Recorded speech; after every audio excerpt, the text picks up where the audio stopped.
ఈరోజు హనుమాన్ జయంతి సందర్భంగా హనుమాన్ టెంపుల్కి వెళ్ళడం జరిగింది.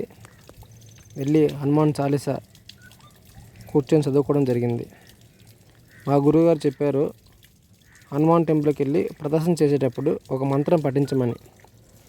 ఆ మంత్రం ఏమిటంటే, ఆంజనేయం మహావీరం బ్రహ్మ విష్ణు శివాత్మకం తరుణాత్మకపరం శాంతం రామదూత నమామ్యం అనే మంత్రం పఠిస్తూ నెమ్మదిగా హనుమాన్ ప్రదర్శన 5 సార్లు చేయాలని, చేస్తే ఆ భగవంతుని హనుమాన్ ఆశీస్సులు మనపై ఉంటాయని, శుభం జరుగుతుందని మా గురుగారు చెప్పడం జరిగింది.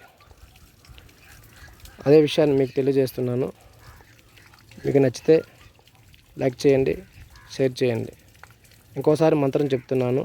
ఆంజనేయం మహావీరం బ్రహ్మ విష్ణు శివాత్మకం తరుణాత్మకపరం శాంతం రామదూత నమామ్యం అంటూ నెమ్మదిగా గర్భిణీ స్త్రీ ఎట్లా నడుస్తుందో నెమ్మదిగా అంత స్లోగా 5 సార్లు ప్రదర్శన చేసి హనుమాన్కి మనస్ఫూర్తిగా దండం పెట్టుకుంటే అంతా శుభం జరుగుతుందని మా గురువుగారు చెప్పారండి. అదే విషయాన్ని మీకు చెప్పడం జరుగుతుంది. Thank you very much. నచ్చితే లైక్ చేయండి, షేర్ చేయండి, ఆశీర్వదించండి.